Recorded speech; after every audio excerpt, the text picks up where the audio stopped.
Hindu India and Muslim India must be separated. आए हैं कायदे आजम मोहम्मद अली जिन्ना को 95% मेजॉरिटी कभी नहीं मिला। हाँ, लेकर के तो आए हैं। My belief is La ilaha illallah, there is no God but one, and we will fight. And when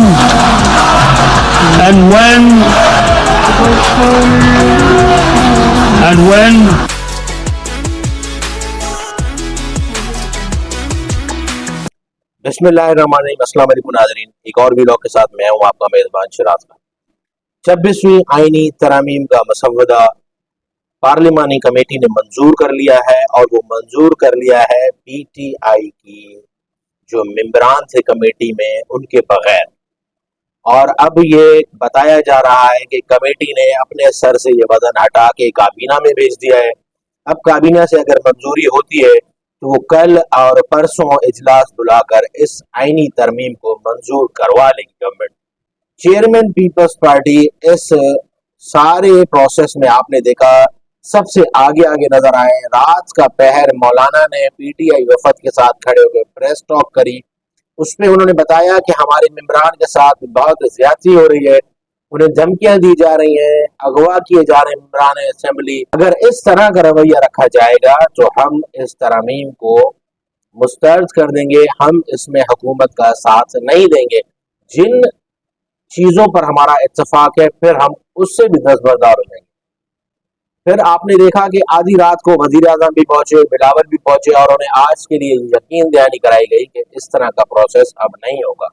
अरकान असेंबली को तंग नहीं किया जाएगा, धमकियां नहीं दी जाएंगी। अगर कोई अगवा हुआ है तो उसको भी घर पहुंचा दिया जाएगा। लेकिन अभी तक इस तरह का कोई मामला नजर नहीं आया। आज सुबह भी बताया गया कि पीटीआई के अरकान असेंबली घरों पे छापे लगाए गए। अब अभी थोड़ी देर पहले मौलाना के पास पीटीआई वफद पहुंचा ही था, बैठे हुए थे कि देखा आपने कि फौरन से बिलावल भुट्टो जरदारी पहुंच गए और वो वहां बैठे। फिर उस मुलाकात में पीटीआई को थोड़ा वेट करवाया गया है, बिलावल का पैगाम लिया गया और बिलावल ने वापस जाके कौमी असेंबली सेक्रेटेरिएट में ये प्रेस कॉन्फ्रेंस करी कि हम इत्तेफाक राय इस पर हो चुका है, हम तीनों पार्टीज का, और हमारे पास ये नंबर्स गेम पूरी है और हम आपको ये तरमीम मंजूर करके दिखाएंगे। कैसी तरमीम मंजूर करके दिखाएंगे? पीपल्स पार्टी के अपने सीनियर रहनुमा साबिक सेनेटर रजा रब्बानी तक ने यह कह दिया कि अगर जबर, फस्तायत, अगवा, डराना, धमकियों से अगर ये तरमीम पास करवा ली गई तब भी ये तारीख के कूड़ेदान में इसको फेंका जाएगा। सोने पे सुहागा ये है कि आज जुम्मा है तो जुम्मा आप सबको मुबारक। सुप्रीम कोर्ट के 8 जजेस ने वजाती बयान एक मरतबा फिर जारी कर दिया कि इलेक्शन कमीशन ये सीट्स, रिजर्व सीट्स जो हम बार बार आपसे कह रहे हैं कि ये पीटीआई की हैं, आप क्यों नहीं दे रहे? पार्लियामेंट का जो एक्ट है वो सुप्रीम कोर्ट के फैसलों के, माजी के फैसलों पे अमल दरामद नहीं होता। आज के बाद अगर पार्लियामेंट का जो एक्ट पास हो गया, अगर अब कभी कोई इस तरह का मौका आएगा तो आप पार्लियामेंट के उस एक्ट को इज्जत दीजिएगा, अहमियत भी दीजिएगा। उस पर सुप्रीम कोर्ट भी ऐसा कोई फैसला नहीं देगी, लेकिन जो माजी में सुप्रीम कोर्ट फैसले दे चुकी है उस पर आपको अमल दरामद करना पड़ेगा। अगर अमल दरामद नहीं करेंगे तो स्पीकर, कौमी असेंबली और इलेक्शन कमीशन के मेंबरान के ऊपर बहुत जल्द आर्टिकल 6 की कार्रवाई हो जाएगी। ये आप देख लीजिएगा, आर्टिकल 6 की कार्रवाई हो जाएगी। उसके अलावा आपने देखा कि पीटीआई ने आज पूरे पाकिस्तान में एहतजाज की कॉल दी थी। कहीं कहीं लोग निकले, कहीं कहीं लोग नहीं निकले। लोग कैसे निकलेंगे? कमिश्नर कराची में 144 इम्पोज कर दिया है, पंजाब हुकूमत ने पूरी पंजाब में 144 इम्पोज कर दिया है, तो कहाँ निकलेंगे लोग? इतना लोगों के लिए रास्ते बंद कर दिए जाते हैं, पुलिस की डिप्लॉयमेंट हो जाती है, सिक्योरिटी फोर्सेज आगे खड़ी हो जाती है, फिर वही लड़ाई झगड़ा। लोग भी समझ गए कि अब मजीद एहतजाज अपनी गिरफ्तारियां देने के मुतरादिफ है। इन एहतजाज से कुछ भी नहीं हो रहा।